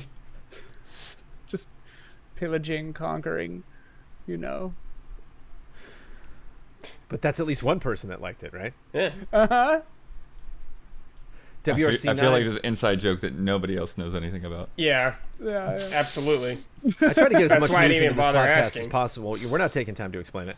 No. WRC9, again, I get at least one racing game per month, Blood. in case you want to jump in there with a lot of hot details. Otherwise, I'll move on. I don't have any details, but I thought Codemasters just got that license to me that applies to the next game. Cool. Is that like a rally game, Blood? World Rally? Yeah. World Rally Championship. Doraemon Story of Seasons. Yeah, that's a funny one. Doraemon. Sorry. Doraemon. Anime Big Blue Guy. Yes. It looked familiar to me, but I don't know what this is. If this is a remake of something, or it's just another game in the franchise. I think so. Story of Seasons is the new name for Harvest Moon series in the U.S. That's right. Ah. You know, I mean, Harvest Moon is branched off with other developers, but the original series, and then Doraemon's the Blue Kids anime. So it's just like a little crossover game. Weird. Another crossover. You got the Marvel's Avengers on September 4th. Little crossover. Yeah, there's a toaster strudel. Various Marvel franchises. Are you Yeah, doing it? Are you going in? It's toaster strudel bait. Yeah, I was honestly looking for something else, but it stuck out way too clearly. It. Yeah, and it does. It's one of those things that fits the analogy so perfectly because like, okay, they could get everything just right, and it could be really fun, or you could bite into it and get like some frozen filling. Yeah. Man, the game had some rough shots in that war table. That camera alone, when you're like fighting, is like going like sideways all the time. Why are you doing that? Don't do that. Yeah, they got a lot of convincing to do. I just don't know how much of that is going to translate into sales. I think it'll be interesting. Like after something like The Division, it'll be interesting like how much they talk about at launch, like the future of the Avengers. I think that's going to be the main thing for me that you can tell. Like, that's how scared you are or not about how much people will potentially buy into this. I feel like that's a game that has the potential to just sell despite Based any on noise. name. Yeah. Yeah, it's like Dragon Ball games. Yeah. It's like as long as you're decent enough for somebody to like pick up that controller and smash your way through it, then tons of people will buy it. Yeah, I mean, it's easy to forget that I'd say the majority of the consumer for a lot of big major titles like doesn't really listen to enthusiast press at all. True. Right. Yeah. They just buy it. It's got pretty graphics when it runs well. A lot of people bought Spider-Man. If they can get a third of those numbers, that's still a lot of numbers. I think Tony Hawk's Pro Skater 1 and 2 should probably do well, which is also on September 4th. Yeah. I hope it does. I hope it's good. Sweet. Again, talking about things that we hope are a trend, possibly speaking to other things they could do down the road. 13 Sentinels, Aegis Rim is on September 8th. Finally. Yeah, finally. Explain to me this. This is the first I've heard of it. It's not the first I've heard of it. This is something that, is pointed out every single time we talk about it. Newest game. Oh, yeah, okay. I've heard Why did it take so long? Is that just kind of... I don't know, how long? It's been on Japan for a while, hasn't it? Yeah, I don't know for sure. But Vanillaware is a really small developer, so I think that has something to do with it. They probably just don't have as much of a pipeline for localization and all that. Destiny 2 Beyond Light is on September 22nd. A little confusing. Light is in a lot of the names of the stuff that they're doing. So, but Beyond Light, now they're going Light, beyond it. Under Light, Torchlight, Stronghold Warlords. Yeah, baby. That's the one. I think I got my Crusader Kings mixed up with my Warlords. Yeah. Sure. So this is both my toaster strudel and my Pop-Tart. Well done. Right before we wrap up the segment. Deal? Well done. Because I love the Stronghold games, but this game, like Damiani saw 2 seconds of this game and he said it looked old and bad. So he's not wrong. Yeah. 2 and 3 old in a bad, charming way. Bad in a charming way. Yeah, they're all yeah. They're all a little special. The Stronghold games. They're very their own thing. I don't know what to tell you, man. Like I like Crusader a lot. And I hope this one is a return to form. This one's in China, right? Yeah, this one's set, yeah. So who knows? I don't know. It might be terrible or it might be quaint and lovely. Sounds like it's not even a guilty pleasure for you. This is just something you enjoy. I just love Stronghold Crusader and Stronghold 1. And if this one, because Stronghold 2 and 3, like they like overthought the castle building and it got like dumb and bad. And this one, the walls work better. I played a preview of this, and the walls work better, so that's a good sign. Yeah. We'll see. Okay. I don't know, man. You gonna tease me with the relevance of that mechanic? Ian, you convinced me. The walls just the systems. I think I can pass that along. I think if I'm having conversations with strategy fans and they, what did you hear about Stronghold Warlords? I heard the walls are better. Damn. Yeah, the stairs work now. Cool. And that'll wrap up the month. But also in September, DreamWorks Troll Hunters Defenders of Arcadia. Wow. And Airy and the Secret of Seasons. There's stories of seasons and secrets and seasons. Yeah, I know that name, but I can't tell you what it's about off the top of my head. It sounds like a knockoff Ori and the Blind Forest. How dare you? It's its own game. Trying very hard to get out there in front of people.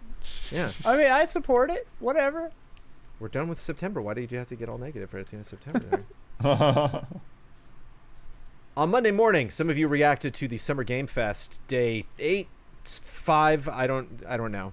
Some things happen that are like Summer Game Fest, and other things happen that are not. But the Summer Game Fest is also still watching it, so it's confusing in terms of what is actually created.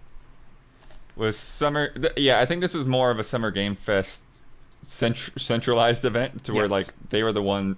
Jeff was the one that basically like put it all together and was presenting it and streaming it, because it started with the reveal of Crash Bandicoot 4, and then it went into a presentation from Day of the Devs, which is headed up by Double Fine, but then it also has participation from I Am 8-Bit and PlayStation, Nintendo, Steam, like all of these different companies that kind of highlight cool indie games. The companies, I mean, PlayStation, Xbox, Nintendo, Epic, and Steam. That's a good 5. Mm-hmm. It's That's everybody, really. Yeah. And it's interesting, you know, we also had the new Game Plus Expo this week, which I want to talk about just like a little bit, just some highlights there. But it's interesting now that we're getting into, you know, like Ubisoft's going to have another thing, Xbox is going to have another thing, and I'm looking ahead at the games that we're going to get in July and August and September, and I'm looking at Summer Game Fest and Guerrilla Collective, and like there's some games in there I didn't see in any of these events, and it's like, what are you doing? Get in here somewhere. There's just so many titles, so many independent companies making stuff. Do you just are you crazy not to be involved in the New Game Plus Expo or something else, or do you respect people? Ian, you know a lot of indie developers. Do you respect people who are like, I'm gonna advertise myself, damn it? Or do you think it's really tricky to get in some of these shows? Or yeah, that's the thing, is like I think a lot of these shows like Guerrilla Collective and stuff, I mean, I don't know, but it might be as simple as just like people who knew people who then knew people, and they all just kind of got together and put their show together. And if you don't know anybody, I don't know, and like, you know, that's one possibility. But it's also like we talked about it maybe 2 weeks ago, after Guerrilla Collective and stuff. If you have E3, you know, there are all those games that have a booth that, you know, you look at the sign and you might walk by it or whatever, but or there's the Indie Mega booth or whatever, those kinds of things where there's just like 100 games in there, and you walk around, you play some of them, you just look at the other ones, you watch someone play it. But like that works in person, but to give 100 games a thing, like you said last week or 2 weeks ago, Brandon, like, is it too much? Like, do things get lost? right. And it's like, yeah, I think a lot of things might if it were that many. So it's hard to say, like, what the right call is sometimes. And I don't know if they're like turning people away. Like if someone has a trailer and they're like, oh, nah. Yeah, I mean, I think that's part of it too, that like some of the stuff can just be that basic, you know, like as someone who gets a lot of these emails, and like a lot of things just go right past my cone of vision. Is like, okay, I see that headline, I see some screenshots, I see some GIFs, I look at the next email, you know, and I keep going. But like every once in a while there's something like Scully that I'm like, I might check that out. I don't know why, you know, like I don't know why that game over any of the others, but just something about it like kind of sparks a little bit of interest. So I feel like that probably, you know, can be said for, you know, some of these showcases that people have done as well. I will say that I feel like Day of the Devs hit a pretty good balance in terms of their pacing, to where I didn't really feel like anything was dragging on too long or that went by so fast that I didn't know what it was. And it felt like everything had a kind of a good like they just felt like they gave the right amount of time for everything that they had. And so I'm interested to see, because they put out like a call to devs to submit for next month, because they're going to do it again in July.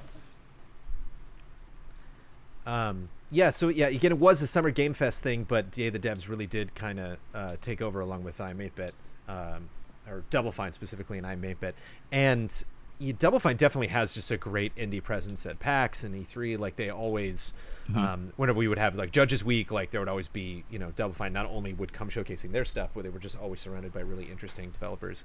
And so it did feel a little bit more like some of the stuff that I would see at Judges Week, as opposed to maybe stuff that we've seen previously in the Guerrilla Collective and other things that maybe like just a very, very small team, or, from another country, maybe getting their game in the US for the first time.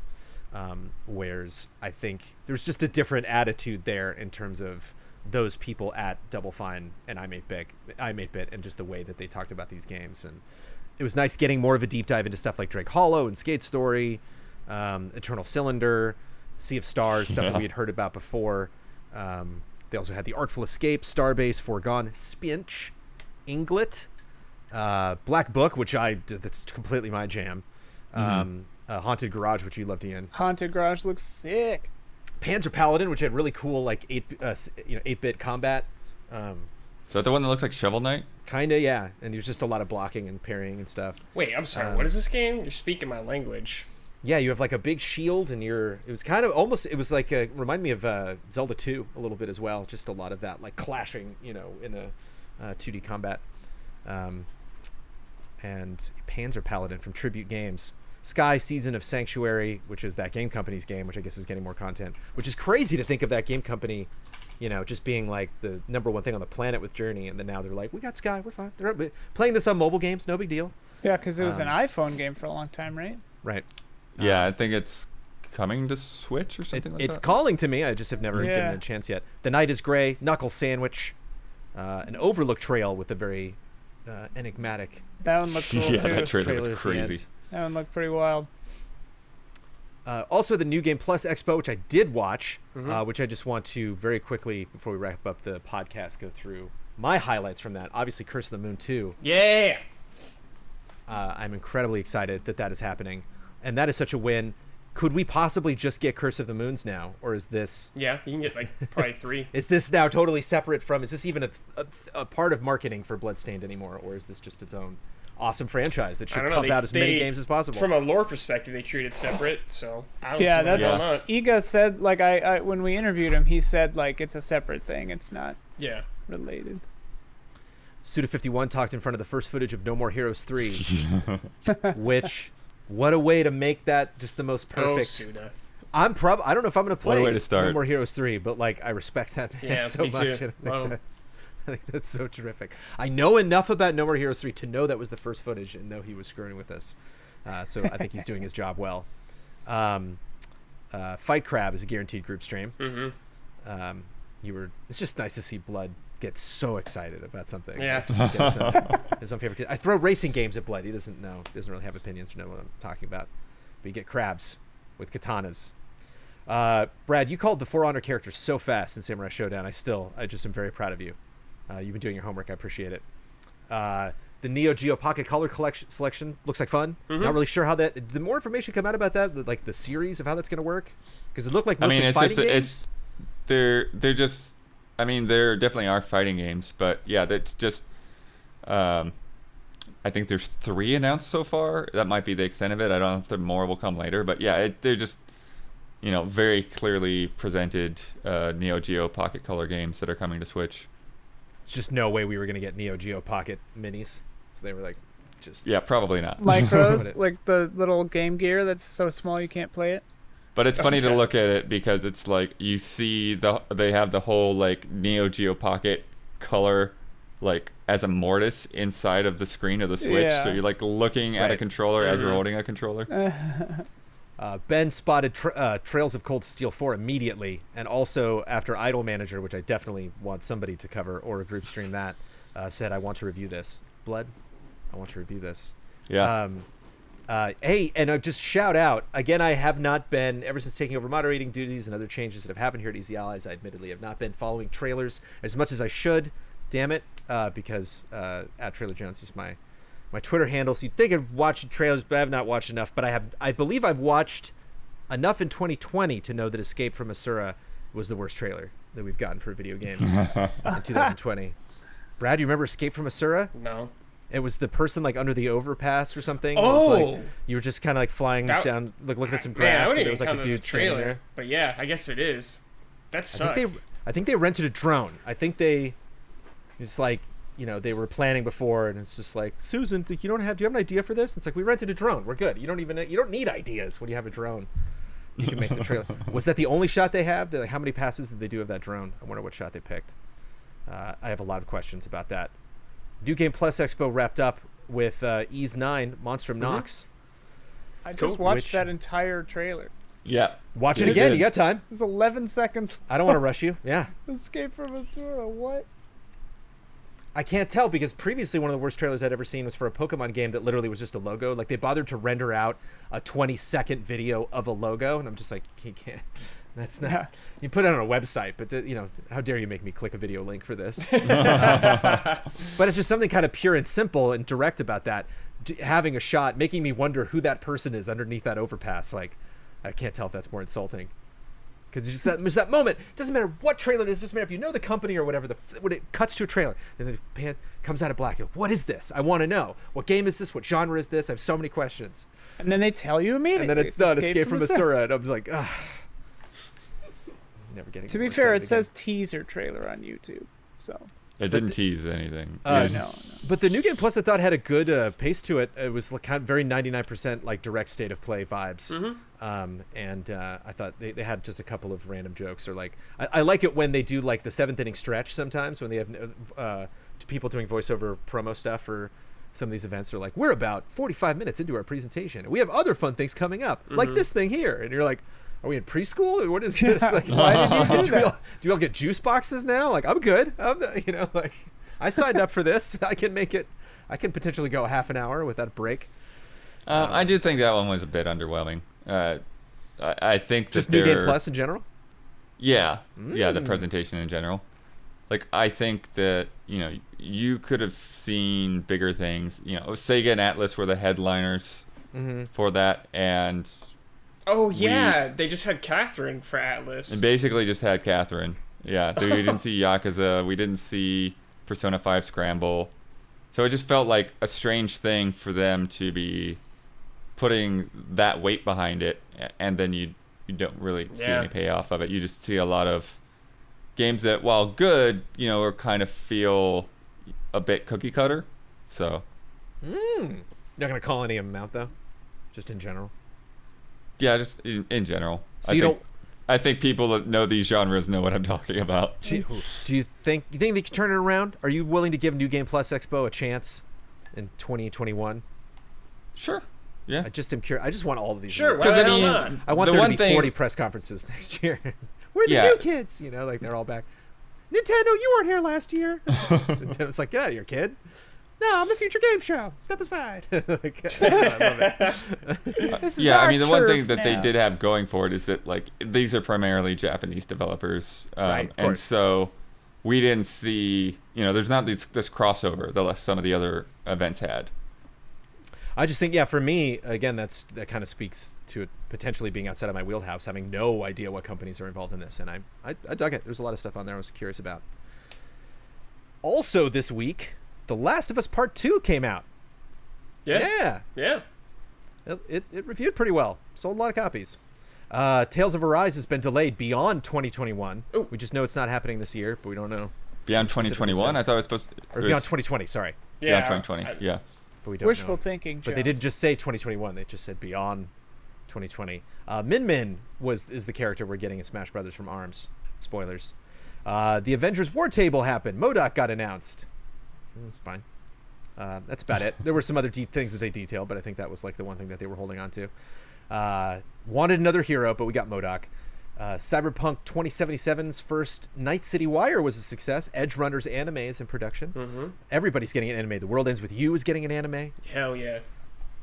There's some crazy Pokemon news. My favorite, though, was the one that I tuned in for, was Pokemon Unite, which is Pokemon MOBA, which I'm not asking you to be excited about, but I completely understand why they made it. Dude, I'd do a round of Snorlax, maybe. Sure. But that's probably it. Ready at Dawn joined Facebook Oculus Studios, which we've already talked about. But a lot of people were talking about, of course, Order 1886, but they've already done Lone Echo. They've announced that they're working on Lone Echo 2, and there were 2 other demos that came out of their work on Lone Echo, multiplayer stuff that you can check out. All of it exclusive to Oculus, and all of it kicks a lot of ass. It's really, really good. Sony owns Order? I think they own the IP. Yeah, I'm sure that they do. Yeah, not expecting that to be the stuff that they're working on in the future. Nope. It just seemed kind of like the whole team was just swimming in VR. They just loved it. Yeah. Like, when I would go to those Oculus events. We saw Rogue Legacy 2 gameplay. It was pretty sweet. Yeah. Did not make any time at all, just personally, for Rogue Legacy 1, but I will definitely be checking this out. Seems like personalities are like a huge deal this time. Like the characters are very, very different. And it's not just like abilities, it's like definitely represented well in their in their abilities, or in the just the way the characters animate and act. Sam Barlow from Her Story and Telling Lies, which Telling Lies just came out, teased in a tweet his third game called Project Ambrosio. Oh, interesting. I didn't hear about that. Might be called Project Ambrosio. Ambrosio. Ambrosio. Sam Barlow making more games. And John Burton, the founder of Traveler's Tales, once pitched a $1 million Hobbit game that never happened. Dude. He eventually went on to do Lego Lord of the Rings and Lego Hobbit, so he got to do some work in that arena, but spent $1 million being like, just close your eyes and imagine. They were like, no, next. You're like, but there was a Hobbit game. Yeah, there was. And it was like, I don't remember it being great. Yeah. I don't remember. It was like a Swimming in Sevens for sure. A long time ago. It was not based on the films at all. No, it was that's right. Entirely it was his own just thing. based on the book. Yeah. You can go find some bad Lord of the Rings games if you want them. Oh yeah. I can talk to somebody. We can make that happen for you. Can you find any good ones though? But the bad ones specifically, it's a different mood that you might be in. You know, it's like Lord of the Rings and the Hobbit trilogy. If you want to watch a good trilogy or bad trilogy, just watch that. Time for Love, Respect.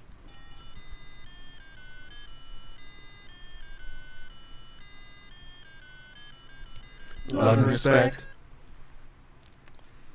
Shoe Fighters. Love and respect. Greetings, allies. Most of us have been in a remote work setting for a while now, so it's time to get honest. What percentage of streams have you not been wearing pants? Love and respect. Shoe Fighters. Obviously, it's a joke, but at the same time, I don't know. We're all stuck at home. Is there any secrets? Anything you guys are willing to confess about? I mean, if I'm in the house, I'm wearing pajama pants. Right. Like, I'm not sitting in my house wearing actual pants. But I'm never, not without pants.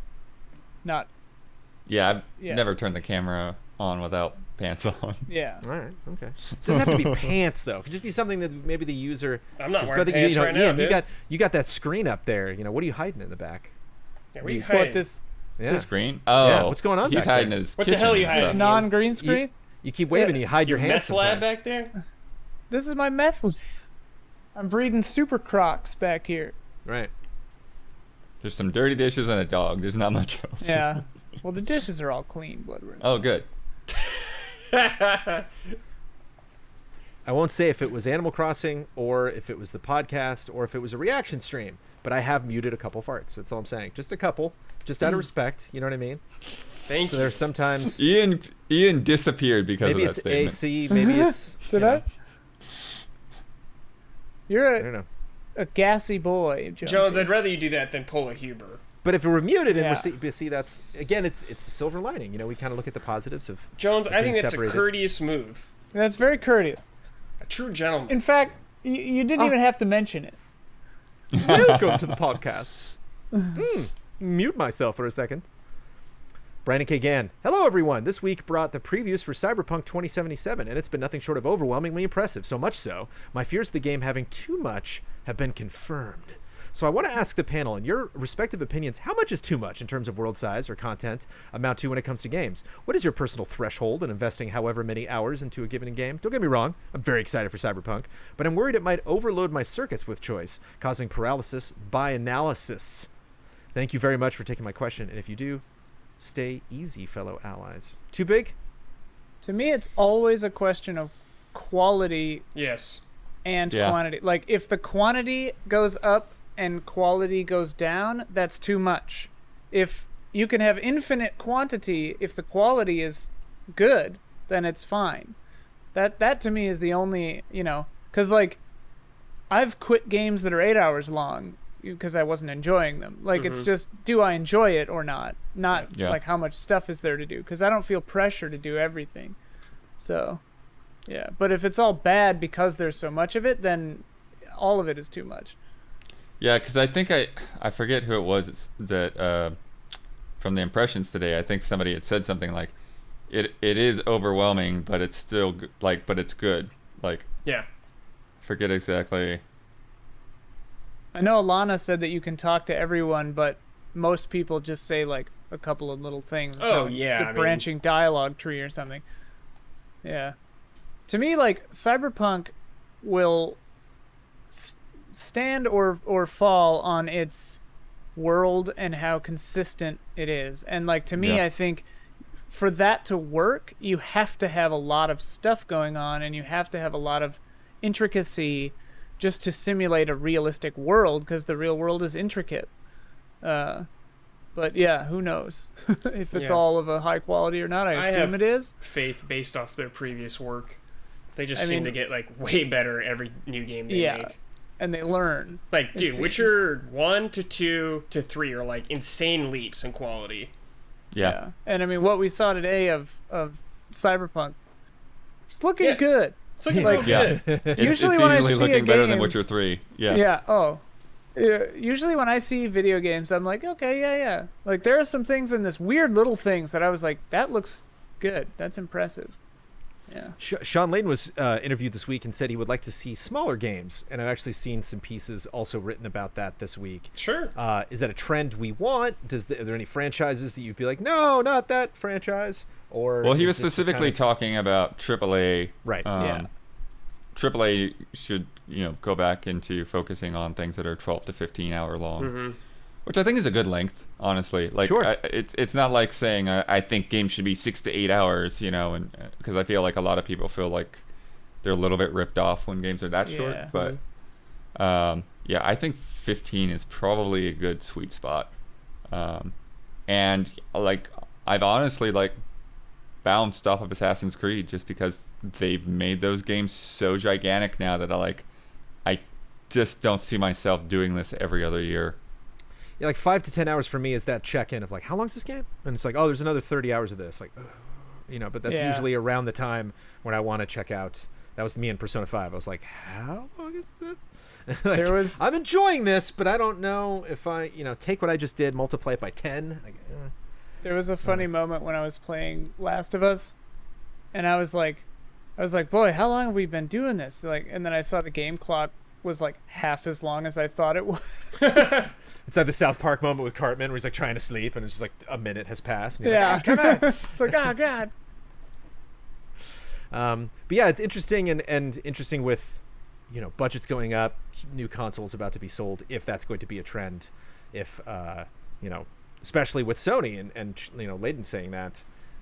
Now you see Miles Morales and potentially other franchises like trying to jump out at the end of this gen as opposed to making something big for next gen. Especially if the price is lower. I think you can get away with that much easier. Yeah. Like, I don't expect this Miles Morales game to be 60. I don't expect it to be, but it could be.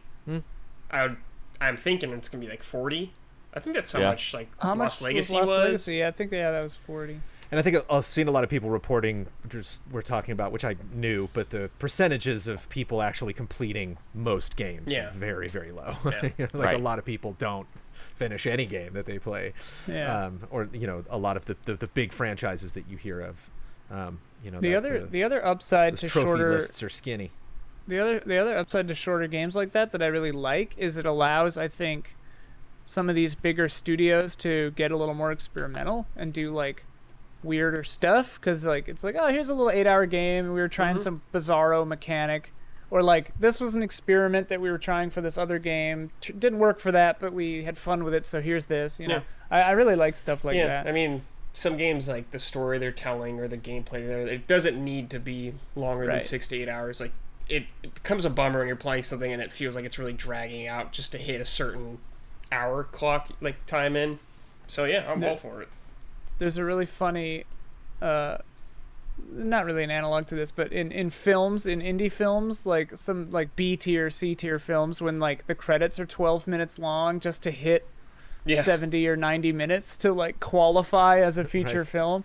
It's a funny thing that they do.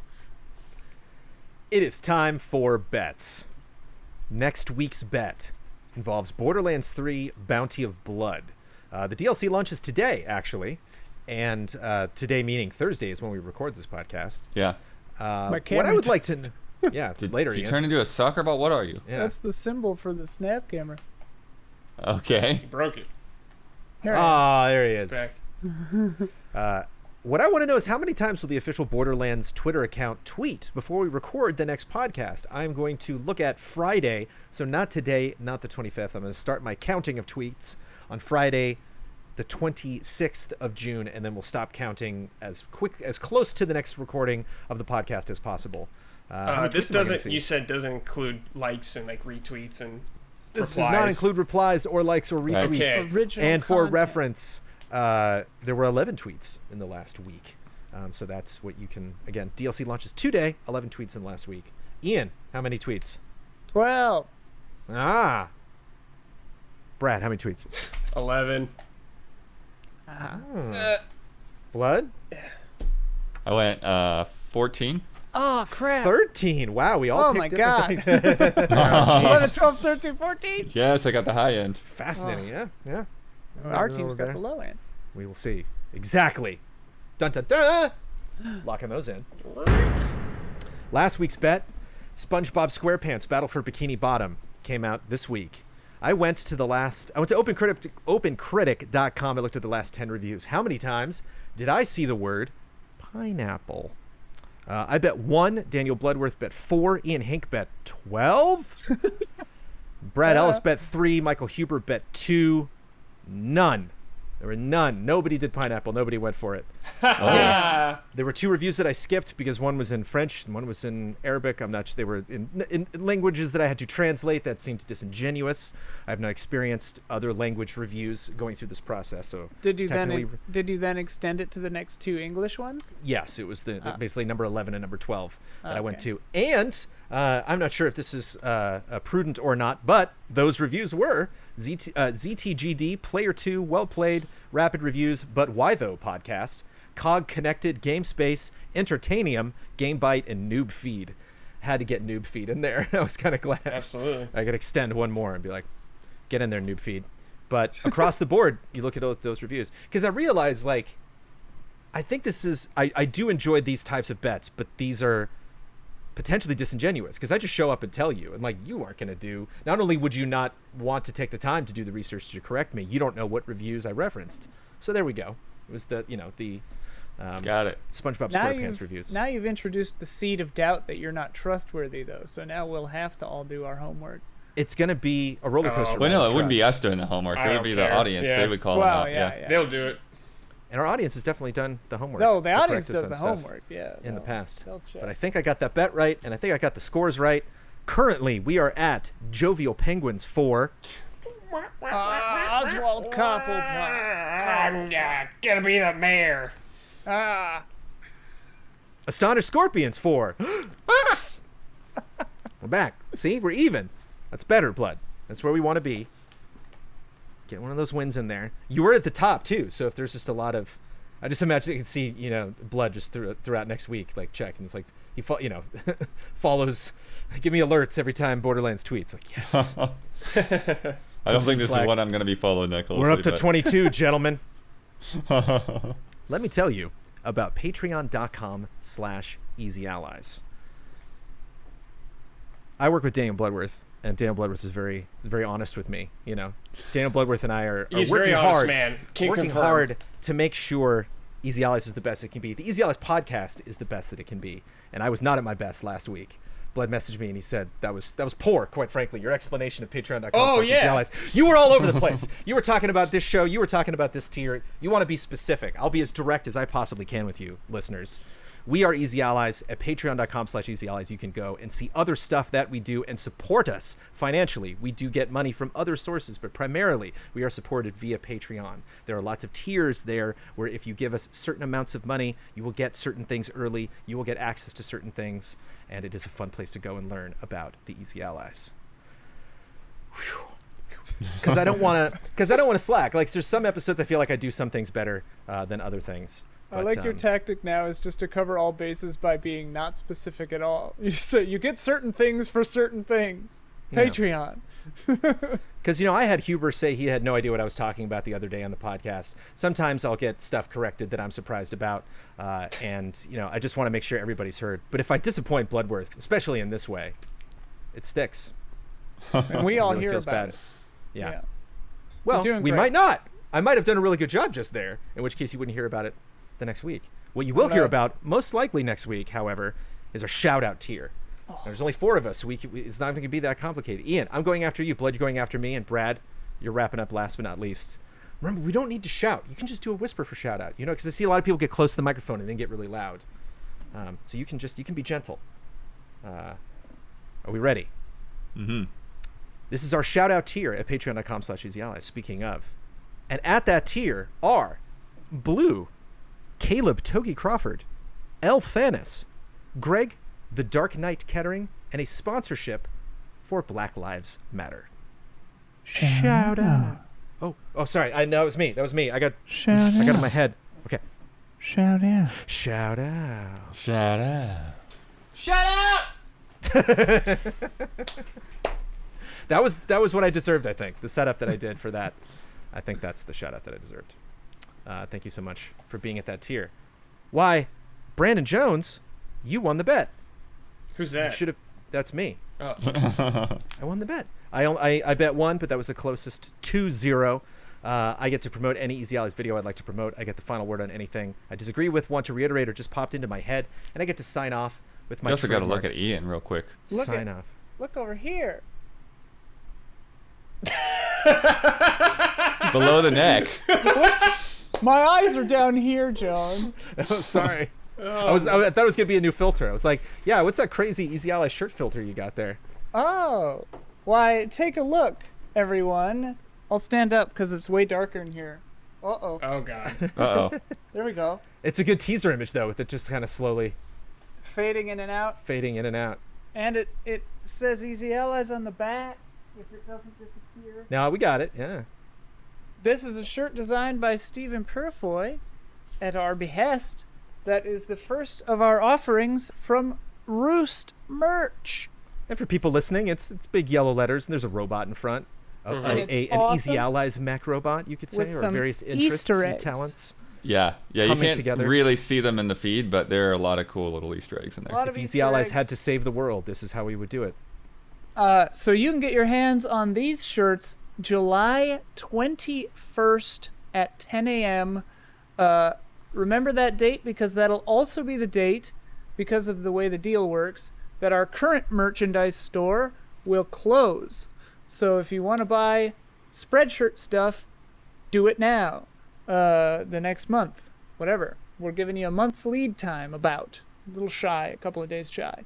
But July 21st is when it's going to hit the Roost merch store. We will have links to that in the future. I don't know what that is right now. But, yeah. And Amanda will be so excited because she has been wanting to wear these shirts on her streams and stuff. Oh, She's yeah. like, can I yet wear the shirt? I'm like, no, not. Finally make that announcement.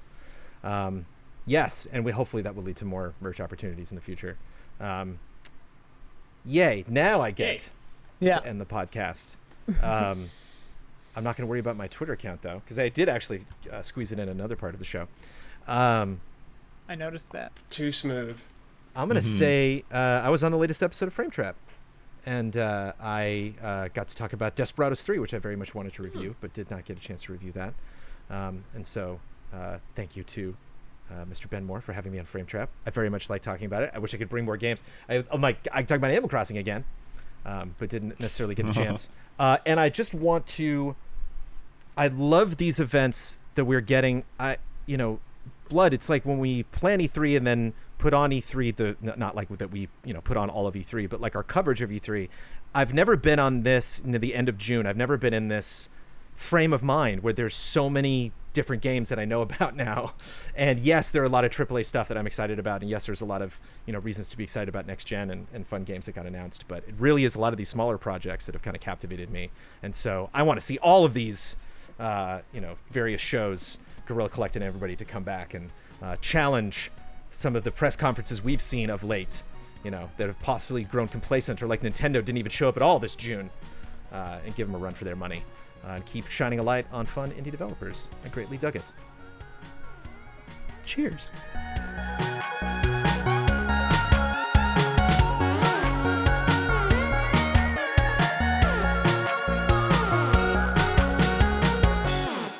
I just expect this game to be really bonkers.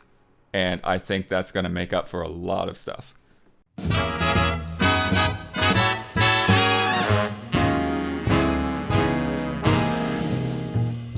The Easy Allies would like to thank our Patreon podcast producers. We apologize in advance for all the ally names we are about to misspell and mispronounce. Blue, Caleb Togi Crawford, L. Thanis, Greg the Dark Knight Kettering, Black Lives Matter, Walker Hope, Nick, Mark Dalga, Will Schmuck, Jan Tyson, Bradley Spees, Dave Red, Richard G. Flowers, Paolo Costabel, Jay Shee, Zachary Wingate, Roy Sung, Sigma, Robert Stoffel, Thomas Wigginton Jr., Discarded Digit, Ali Cat, Damnable Nook, Andrew Reif, Happy Gaming, Miguel Rivas, Valmar, Blue Water Blue Sky, Daniel Portillo, Jose Gutierrez, Alex AI, Rob Bob Will, Beaten Down Brian, Chum Nguyen, Hayden Hargraves, James Vest, Matthew Pauling, G. Levin, David Wen, G. Ken, Gary James, The Banana Forklift Killer, Marcel Markov, Catherine Lai, Todd Yurkovic, Stephen Last, Candy Coated Thorns, Hitman 47, Rack, DRD 7 of 14, Matthew Holcomb, Oni Blackmage, Joachim Morovuo, John Santoro, Niz Klojgard, Jesper Lawson, Jordan Kirk, James Vitt, Sam Handrick, Stephen Thomason, Robert Crouch, Luke Bennett, Andy Drew, Neuromood, John Burns, Snake24, Mango, Richard Johnston, Mark J. Betters II, Steve Fallon, Adam Henry, Tim O'Keefe, Ethereal Ether, Brad Grenz, Matthew Eden, Andrew Stoke, Thor Mangus, Jake Musser. Accounts Payable, Jeffrey Ruchtenwald, Mikhail Aniel, Corey Jackson, Wavering Radiant, Ritz 1906, Noah Weinstein, V8 Dave, Christian Hundorf, Eric Gustafson, Paul Sway, Ulf himself, iSun Chor, Christopher Santis, Strikeout NZ, Sandra and Richard Acero, David Boyarsky, Faraz Rizvi, Pete Shoemaker, Reed Johnson, Manuel Thomas, Michelle Nubb, Mikey Mizek Novak, Alex Monaco, Paul Bishop, Modren, Zintrax, Marco Hernandez, Daniel Wong, Zoostick, V. Kira Ray, Don Turner, Sebastian Urban, Eddie Reisner, Sebastian Trier, Adam Sharonbrock, Evan Eng, Raymond Chow, Azazel Valkyrie, Junya Motomura, Ivan Ponce, Tuttle, Bjarnar Haraldsvik, Egg Stravaganza, Joshua Vanswall, Stephen Walther, Tense George, Colin Hoylman, Barry, Cyberboa, Forrest, Eric Maynard, Chase Caldwell, Leon Keys, Chris the Pianist, Ian Anderson, Philip Higdon, Nycrypt, Jai Aldiar, Robert I, C.S. Lewis, Ahmed Al-Rashed, Bonnie and Jason Connor, Jock, Travis Miosi, Mike Calvi, Alex Glass, The Fatty Show, Neo Bear, DanPan16, Wouter DeHaze, Malcolm Moschette, William Heaney, Not Jack, Mither Strongbeard, Jana, Anthony Galvin, Palkin Stirs and Stirs, Orugachino, Dakota Hayes, The Classiest Hobo, Masuki211, Matt Karwoski, Liam Ahern, Jason Joint, Bunny Chen, David Kennedy, Materia Addict, Arthur Henrique Chinaglia, Culinary Stud, Nuno Amaral, Magnus Rasmussen, Edison S. Prada Jr., Tim Mann, Sean Rowe, Haley Hill, Crediar, Mauricio Fuentes, Jesse Fish, Gabriel Aberg, Zahid Hosseini Karami, Luis Ibarra, Lee Young, Alexander Zirianov, Morpheus, Brian Foster, DeLisi, Sean Cornett, Linson Wu,